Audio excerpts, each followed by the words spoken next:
Hello everyone, welcome to our channel. In today's tutorial, we're diving into the fascinating world of web scraping using Python. The first question that comes to your mind is, what is web scraping? I know most people know that web scraping, but who doesn't know what it is? For them, web scraping is the process of automatically extracting data from websites. It's like having the ability to gather valuable information from the web and turn it into actionable insights. Next query comes, why do we need to learn web scraping?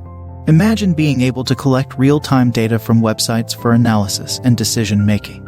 Web scraping is a superpower in the data-driven world. The first reason is data collection for data scientists.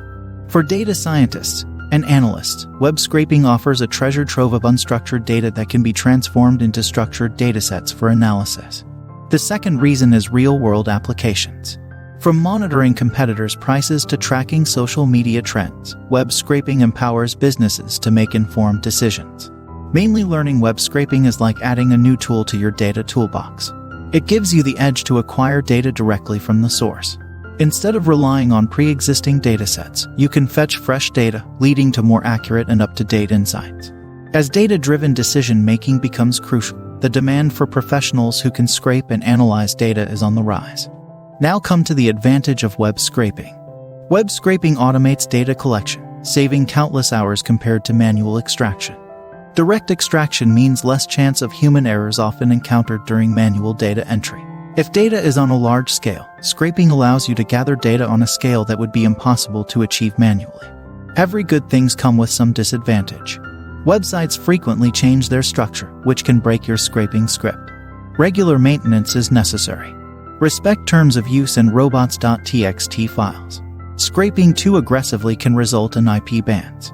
Certain websites have strict policies against scraping. Always ensure you're scraping responsibly and legally. Now we will discuss some real-life examples. Let's assume a scenario where you're a data analyst working for an e-commerce company. You're tasked with monitoring competitor prices. So the solution is, using web scraping, you can automate the process of fetching prices from different e-commerce websites, allowing your company to adjust prices accordingly and stay competitive. So, when you do this type of work, you will face some common restrictions like CAPTCHAs and dynamic content. Some websites use CAPTCHAs to prevent bots from scraping. This can hinder your scraping efforts. Websites that have dynamic content that heavily rely on JavaScript to load content might require advanced tools like Selenium to scrape effectively. In this tutorial, we've explored the concept of web scraping, its importance in data analysis, and the reasons why learning it is beneficial. As you embark on your web scraping journey, remember to stay curious and adaptable. With practice, you'll become a proficient web scraper, unlocking endless possibilities for data-driven insights. We will do web scraping using Python in the next videos. If you found this tutorial helpful, don't forget to like, share, and subscribe for more exciting tutorials on Python and data-related topics. Until next time, happy scraping!